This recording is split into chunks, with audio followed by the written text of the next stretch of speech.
أعوذ بالله من الشيطان الرجيم بسم الله الرحمن الرحيم وامتازوا اليوم أيها المجرمون ألم أعهد إليكم يا بني آدم ألا تعبدوا الشيطان إنه لكم عدو مبين وأن اعبدوني هذا صراط مستقيم ولقد أضل منكم جبلا كثيرا أفلم تكونوا تعقلون هذه جهنم التي كنتم توعدون يصلوها اليوم بما كنتم تكفرون اليوم نختم على أفواههم وتكلمنا أيديهم وتشهد أرجلهم بما كانوا يكسبون صدق الله العظيم.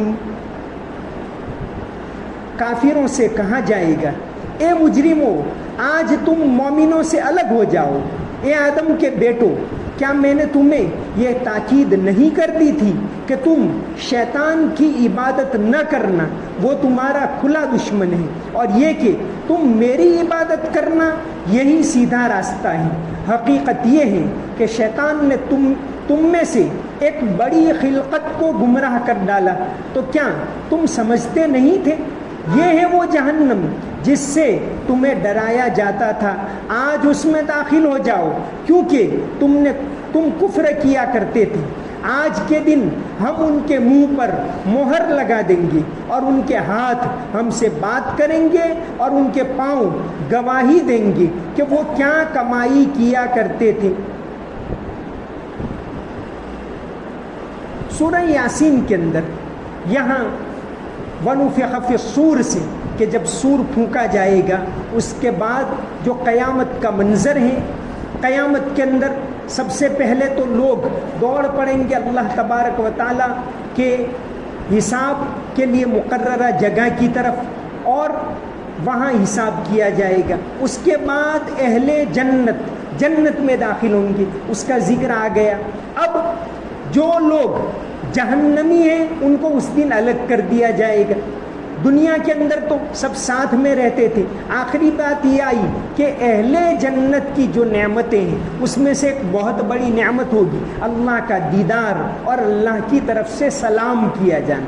یہ سلام یہ دین اسلام کا، مسلمانوں کا شعار ہے، السلام علیکم، یعنی سامنے والے کو تم ہم سے سلامتی میں ہو، تم کو ہم سے کوئی تکلیف نہیں پہنچے گی. یہ گویا پیغام دے رہے ہیں سامنے والے کو سلام کر کے. سلام دین اسلام کا شعار ہے، دین اسلام کی پہچان ہے کہ جس کو پہچانتے ہو اس کو بھی سلام کرو اور جس کو نہیں پہچانتے اس کو بھی سلام کرو.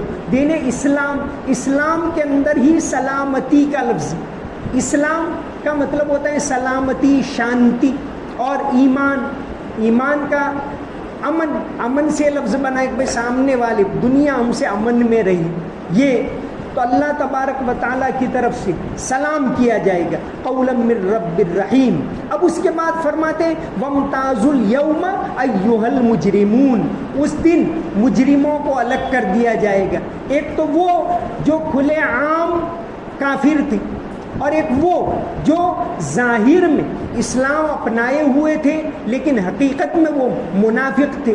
ان تمام کو اس دن الگ کر دیا جائے گا ایک چھلنی سے. یہ الگ وہ الگ. دنیا میں تو سب ساتھ رہتے ہیں، اللہ کا عذاب آتا ہے تو سب کے اوپر آتا ہے، لیکن وہاں الگ کر دیا جائے گا. وامتازوا، امتیاز کا مطلب ہوتا ہے الگ کر دینا. ایھا المجرمون الم عہد الیکم، اب ان سے اس دن سوال ہوگا کہ کیا میں نے تم سے یہ وعدہ نہیں لیا تھا یا بنی آدم، اے آدم کی اولاد، اللہ تعبد الشیطان، شیطان کی عبادت نہ کرنا، یہ وعدہ میں نے تم سے لیا تھا لیکن تم نے اس عہد کو توڑ دی، شیطان کی عبادت نہ کرنا. اور آگے آیا ان اعبدونی، میری عبادت کرنا. اب شیطان کی عبادت تو کوئی اس طرح جیسے سجدہ کرتے اس طرح تو کوئی عبادت نہیں کرتا. عبادت کرنے کا مطلب ہے اس کی بات کو مان لینا. اس کی بات کو تم نے مان لیا، گویا تم نے عبادت کی. انہ لکم عدو مبین، وہ تمہارا کھلم کھلا دشمن ہے. یہ مبین 5ویں مرتبہ آیا یہاں، کل 7 مرتبہ سورہ یاسین کے اندر مبین ہے. اور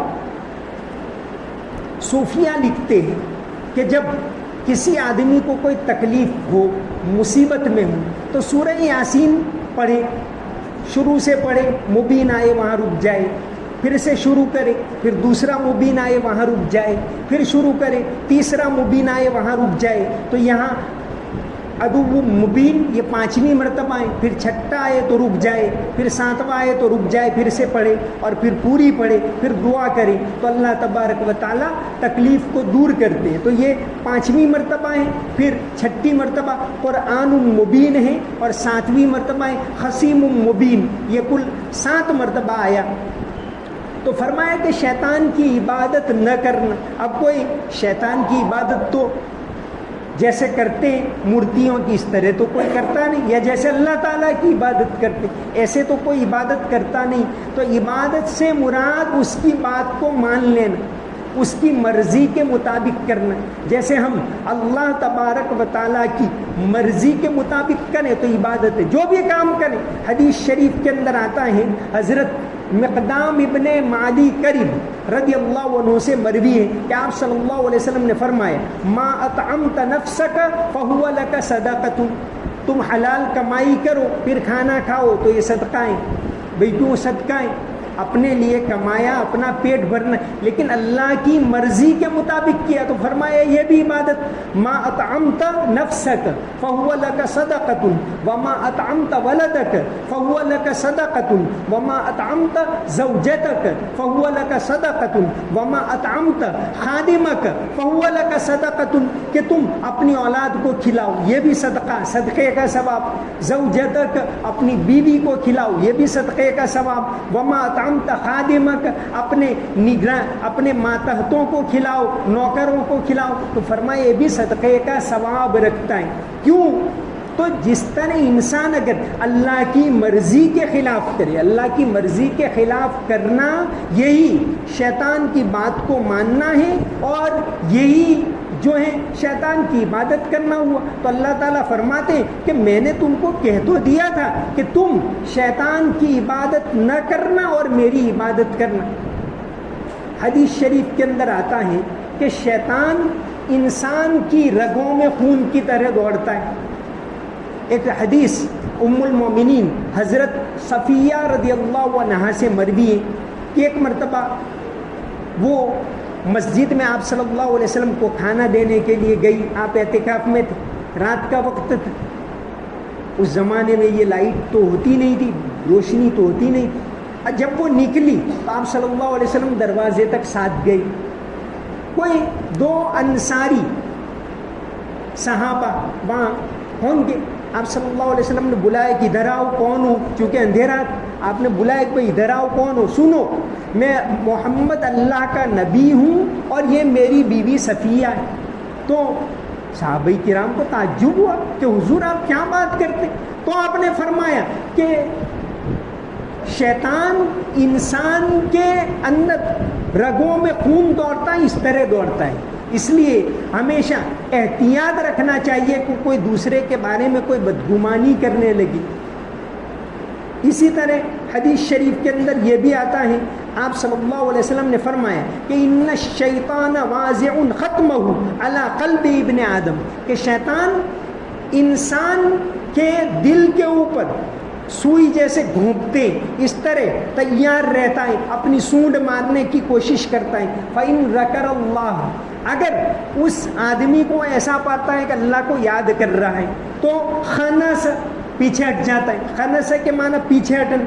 اور وَإِن نَسِيَ، اگر وہ غافل پاتا ہے تو اس کے دل کے اوپر حملہ کرتا ہے. فَذَلِكَ الْوَسْوَاسُ الْخَنَّاسُ، یہ آپ صلی اللہ علیہ وسلم نے فرمایا. خناس کے معنی پیچھے ہٹنے والا، کہ وہ گھونپنے کے لیے آتا ہے پھر پیچھے ہٹ جاتا ہے. تو شیطان یہ اللہ تبارک و تعالیٰ نے اس کا نظام انسان کی آزمائش کے لیے رکھا ہے کہ انسان کو اس کے ذریعے اللہ تبارک و تعالیٰ آزمائے. حضرت مجاہد ابن جبر حضرت عبداللہ ابن عباس رضی اللہ عنہ کے شاگرد. عبداللہ ابن عباس رضی اللہ عنہ اس امت کے سب سے بڑے مفسر قرآن، آپ صلی اللہ علیہ وسلم کے چچا زاد بھائی، حبر هذه الامہ، ان کے خاص شاگردوں میں کہ مجاہد ابن جبر. مجاہد نے حضرت ابن عباس رضی اللہ عنہ سے 30 مرتبہ پورا قرآن یعنی قرآن کی تفسیر 30 مرتبہ پڑھی مجاہد نے. حضرت مجاہد اور حضرت اکرمہ یہ دونوں ابن عباس کے خاص شاگرد. تو حضرت مجاہد نے اپنی تفسیر میں لکھا ہے، ان کی تفسیر باقاعدہ چھپتی بھی ہے، اور معالم العرفان کے اندر اس کا ذکر کیا گیا ہے کہ شیطان جو ہوتے ہیں اس میں بھی شیطان ہوتے ہیں، اس میں الگ الگ شیاطین الانس والجن، انسان میں بھی شیطان ہوتا ہے اور جنات قرآن کے اندر ہے کہ شیاطین الانس والجن یوحی بعضهم الی بعض زخرف القول غرورا. انسانوں کے اندر بھی جو لوگوں کو اللہ کے راستے سے دور کرے وہ شیطان کا کام کرنے والا، وہ قرآن نے اس کو شیطان کا من الجنت والناس کہ وہ شیطان جنات میں بھی ہوتے ہیں اور الناس یعنی انسان میں بھی ہوتے ہیں. ناس کے معنی لوگ، انسان، تو انسانوں بھی شیطان ہوتے ہیں اور جنات میں بھی شیطان ہوتے ہیں. جنات ہمیں نظر نہیں آتے. تو حضرت مجاہد نے بیان کیا ہے کہ شیطان کی الگ الگ قسمیں ہوتی ہیں، ان میں بھی الگ الگ ایکسپرٹ ہوتے ہیں. جیسے انسان میں الگ الگ ایکسپرٹ ہوتے ہیں کہ کوئی انجینئرنگ کا ایکسپرٹ ہے، کوئی دواؤں کا ایکسپرٹ ہے، کوئی فلاں کام کا ایکسپرٹ ہے، کوئی قرات کا ایکسپرٹ ہے، الگ الگ ہوتے.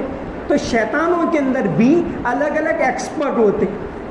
تو مجاہد نے لکھا ہے کہ ان کی الگ الگ قسمیں. ایک قسم ہے زلنبور، ابلیس جو ہے سمندر کے اوپر اپنی مجلس کرتا ہے اور سب سے حساب لیتا ہے کہ آج تم نے کیا کیا، تم نے کیا کیا، تم نے کیا کی. تو حضرت مجاہد فرماتے ہیں کہ شیطان کی الگ الگ قسمیں ہوتی. ایک ہے زلنبور جو بازار کے اندر لوگوں کو گمراہ کرتا ہے کہ بازار میں ملاوٹ کرنا، جھوٹ بولنا، جھوٹی قسمیں کھانا، یہ کام اس کا ہے زلنبور. ایک ہے آور. آور یہ ایسی قسم ہے جو لوگوں کو زنا کے اوپر ابھارتی. ایک ہے صبر. صبر یہ مصیبت میں گمراہ کر کہ آدمی پر تکلیف آئی اب اس کو ورغلا کر دین سے دور کرنے کی کوشش کرتا ہے. ایک ہے والیہان. شیطان کی ایک قسم انہوں نے لکھی ہے والیہان جو وسوسے ڈالتا ہے، دلوں میں خیالات ڈالتا ہے. ایک قسم ہے داسم. داسم ہے اگر گھر، حضرت مجاہد فرماتے ہیں کہ اگر گھر میں سلام کیے بغیر داخل ہو جاؤ تو یہ داسم داخل ہو جاتا ہے اور پھر گھر کے اندر یہ طرح طرح کے فتنے برپا کرتا ہے داسم. تو حضرت مجاہد نے ان کی الگ الگ قسمیں لکھی. تو یہ شیطان ہے. الم اعہد الیکم یا بنی آدم اللہ تعبدوا الشیطان. شیطان میں ایک تو ابلیس. ابلیس ہے وہ تو کان من الجن کہ جنات میں سے وہ بھی تھا.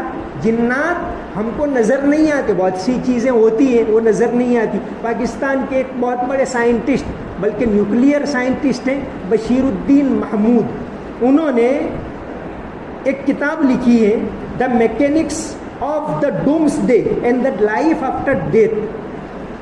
مرنے کے بعد کی زندگی ہے اس کے اوپر انہوں نے ایک فلسفیانہ طور پر یا سائنٹیفک طور پر بہت ساری ایسی چھوٹی چھوٹی باتیں اس کتاب کے اندر انہوں نے لکھی ہے. بہت ضخیم کتاب ہے جس کا ترجمہ اردو کے اندر ہوا ہے قیامت اور حیات بعد الموت. یہ ساری چیزیں کیا ہیں؟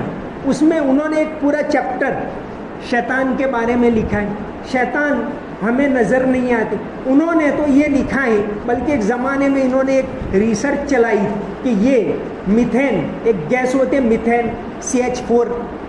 تو میتھین گیس ہے اس کی شکل میں شیطان ہوتے ہیں. انہوں نے یہ لکھا بلکہ یہ میتھین گیس ہے وہ انرجی کی بہت بڑا اس کا منبع انرجی اس سے بہت زیادہ حاصل کرتے. تو کہا وہ کہتے کہ یہ میتھین گیس کی شکل میں ہوتے ہیں، ایسی ان کی رائے ہے. پوری ایک بہت بڑی کتاب لکھے بھئی فرشتے کیا ہیں، کیوں ہمیں نظر نہیں آتے، جنت اور جہنم کیا ہیں، روح کیا ہے، جو میٹا فزکس یعنی وہ چیزیں جو انسان کی سمجھ سے باہر ہے. روح ہمیں دکھتی نہیں، فرشتے ہمیں نظر نہیں آتے، شیطان ہمیں نظر نہیں آتا. تو ایسی چیزوں کے اوپر انہوں نے اس کی سائنٹیفک توجیہ کیا ہو سکتی ہے، انہوں نے اپنے آپ میں کوئی، وہ ابھی بھی موجود ہے بشیر الدین محمود، ایک بہت بڑے نیوکلیئر سائنٹسٹ. تو انہوں نے اس سلسلے میں ایسی کئی باتیں اپنی کتاب کے اندر لکھی ہیں، قیامت اور حیات بعد الموت. تو شیطان، بہت سے لوگوں نے اس کا انکار کرنے کی کوشش کی کیونکہ نظر نہیں آتا. اس میں سے جو لوگ انگریزوں سے مرعوب رہے شروع زمانے میں، جیسے سر سید احمد خان نے، آپ کہیے کہ کئی فیلڈ میں مسلمانوں کے لیے کام کیا، ایجوکیشن کے اندر بہت بڑا کام کیا، تاریخ کے اندر بڑا کام کیا، مسلمانوں کی تاریخ محفوظ کرنے کی بہت کوشش کی. لیکن جہاں یہ باتیں آئی، انہوں نے تفسیر لکھی، تفسیر القرآن وہو الہدی والفرقان، وہاں بہت زیادہ انہوں نے غوطے کھائے، بہت زیادہ باتوں کی تعویل، کیونکہ سائنس اپنے ابتدائی دور کے اندر تھا اس وقت. تو انہوں نے جو باتیں عقل سے سمجھ میں نہیں آئی اپنے طور سے لکھی، اور وہاں انہوں نے بہت بڑی گمراہی پھیلائی. تو انہوں نے بھی شیطان کا انکار کیا. انہوں نے یہ کہ بھئی شیطان وہ انسان کے خیالات کا نام دے دیا گیا، حالانکہ شیطان اور جنات ہیں. شیطان وہ جنات میں سے ہی، قرآن میں فرمایا کان من الجن، کہ ابلیس ہے وہ تو بہت بڑا عبادت گزار تھا، فرشتوں کے ساتھ رہتا. پھر یہ نظام اللہ تبارک و تعالیٰ نے چلایا. علامہ اقبال کی ایک نظم تو ان کی ابلیس کی مجلس شورا، بالکل آخری زمانے کی نظم ہے ابلیس کی، اور بہت مفصل نظم ہے کہ ابلیس کس طرح اپنا دربار جمع کرتا ہے، اپنی کوٹ لگاتا ہے اور کس طرح سب کو پوچھتا ہے یہ کہ بھئی آج کے زمانے میں میں نے یہ موڈی واد کے ذریعے اور کارل مارکس کے ذریعے کتنے لوگوں کو گمراہ کر دیا. یہ ساری باتیں ان کی نظم ہے، ابلیس کی مجلس شورا. اسی طرح ان کی ایک چھوٹی سی نظم ہے جبریل و ابلیس، کہ حضرت جبریل علیہ السلام ایک مرتبہ حضرت جبریل علیہ السلام ملتے ابلیس سے کہیں اوپر کسی مقام کے اوپر، ایسے ایک نظم لکھی. تو پھر حضرت جبریل علیہ السلام ابلیس سے پوچھتے ہیں ہم دم دیرینا کیسا ہے جہان رنگ و بو، کہ اے میرے پرانے ساتھی دنیا میں کیا چل رہا ہے. حضرت جبریل علیہ السلام ابلیس سے پوچھتے ہیں کہ ہم دم دیرینا کیسا ہے. یہ ایک تخیلاتی نظم، اس کی کوئی حقیقت اللہ تعالیٰ جانے.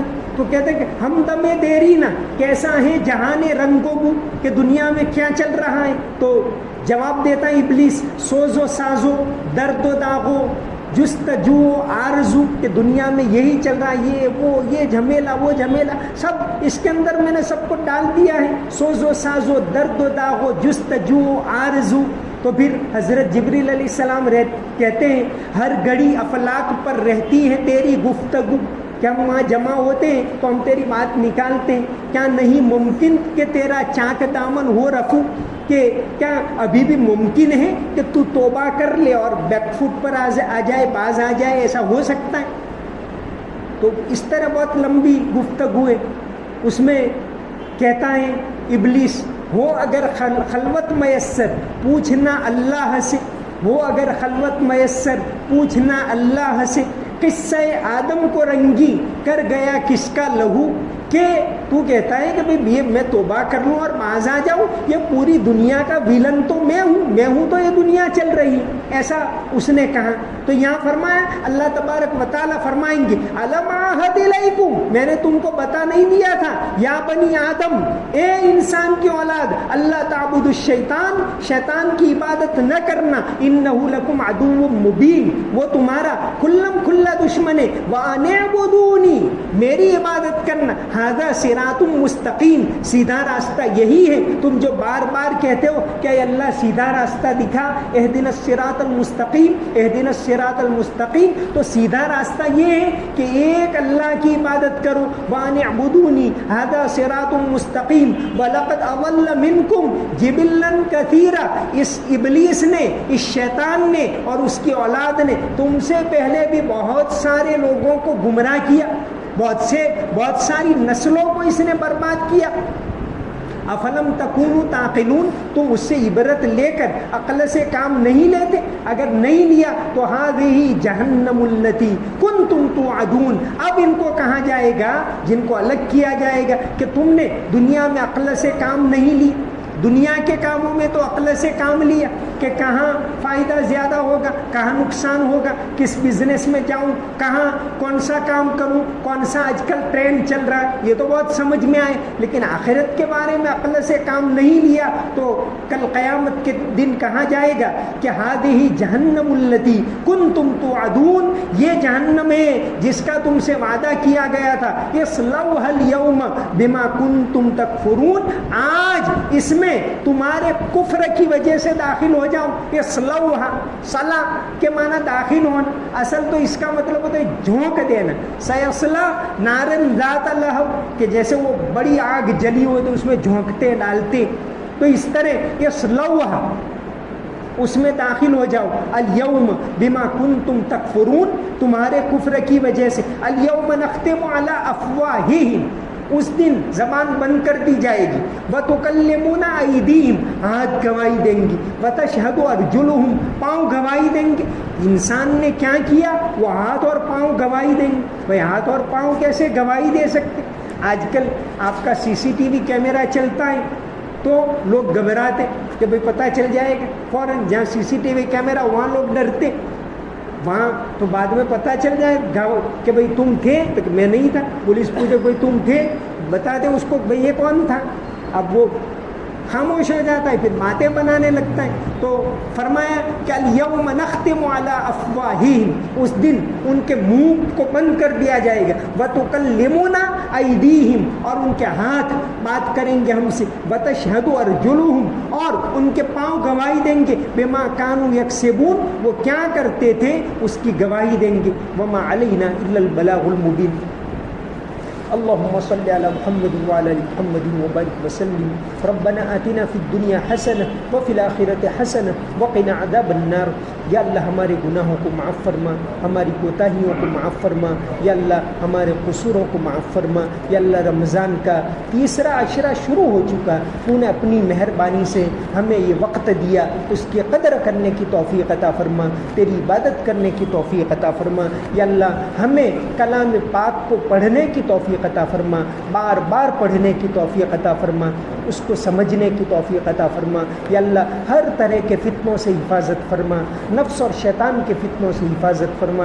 یا اللہ ملک کے اندر امن و امان پیدا فرما، عافیت پیدا فرما، ایمان کے اوپر جمے رہنے کی توفیق عطا فرما. یا اللہ حرمین شریفین کی حفاظت فرما، بیت المقدس کی حفاظت فرما. یا اللہ امن پیدا فرما. یا اللہ عالم اسلام کے اندر امن اور عافیت کا ماحول پیدا فرما. یا اللہ عافیت کے ساتھ تیرے دین کی دعوت کو عام کرنے کی توفیق عطا فرما. اللہم صلی علی محمد وعلی ال محمد وبارک وسلم.